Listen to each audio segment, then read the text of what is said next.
तो हिंदी में कक्षा 9वीं के विद्यार्थियों, कहाँ पर थे हम? राजा जी बड़ी प्रसन्नता से अपने राजपुरोहित को ढेर सारी स्वर्ण मुद्राएं भेंट की। ठीक है, उसके आगे से देखेंगे। उसी दिन रात को पंडित जी घर में पंडिताइन से कहने लगे।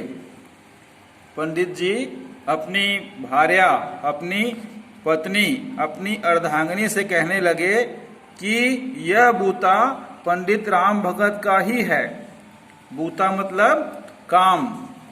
अपनी श्रीमती जी को बताने लगे कि यह जो सारा कार्य है वो मेरा ही है, अर्थात पंडित जी का है। ठीक है, जिन्होंने राजा साहब के यश को चारों दिशाओं में फैला दिया है।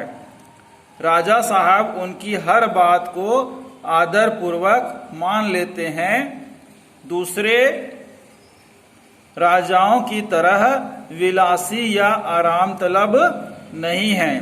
पंडित जी क्या बोल रहे थे अपनी पंडिताइन को कि राजा साहब जो हैं वो उनकी हर बात को आदर पूर्वक मान लेते हैं और अन्य राजाओं की तरह वह किसी भी प्रकार के नशे में या भोग विलास में नहीं रहते हैं और आराम तलब भी नहीं हैं। वे प्रजा की भलाई का भी सदा ध्यान रखते हैं। प्रजा भी उन्हें सच्चे मन से चाहती है। जीवन की सफलता के अनेक रहस्य उन्होंने राजा साहब को सिखलाए हैं। किन्होंने सिखलाए हैं? राजपुरोहित पंडित राम भगत ने। क्या सिखाया उनको? कि राज्य को कैसे चलाना चाहिए और प्रजा का ध्यान कैसे रखना चाहिए, है ना। तो उनकी बातों का राजा जी हमेशा आदर पूर्वक स्मरण करते थे और अमल में लाते थे। इस तरह नींद आने के पहले पंडिताइन यह मान गई कि सचमुच उसके पति नवलगढ़ राज्य की एक बहुत बड़ी हस्ती हैं। तो पंडिताइन ने क्या मान लिया कि हाँ, सचमुच में हमारे जो पति हैं वो नवलगढ़ राज्य में एक बहुत बड़ी हस्ती के रूप में, हस्ती मतलब बहुत अच्छे नाम वाले व्यक्ति हैं।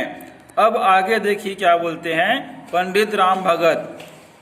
जब भी समय मिलता अपनी इस विद्या को थोड़ी बहुत वानगी अपने इकलौते पुत्र पंडित राम भगत को जब भी समय मिलता था तो वे क्या करते थे?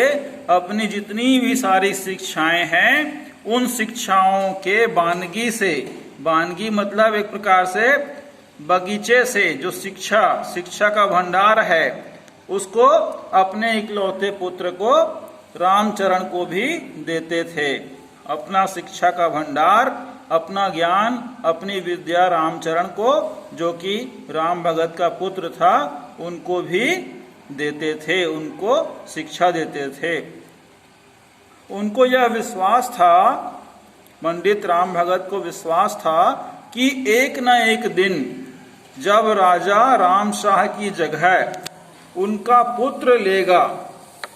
पंडित जी को विश्वास था कि राजा राम शाह की जगह में जब उनका पुत्र राजा बनेगा तो उनकी जगह भी रामचरण बखूबी ले लेगा।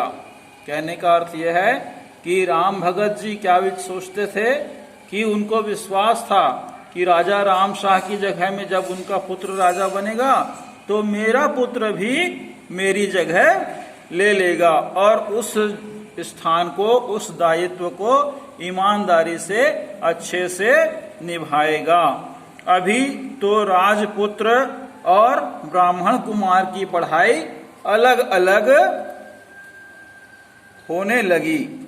ठीक है, तो राजपुत्र और ब्राह्मण कुमार की पढ़ाई अलग अलग होने लगी।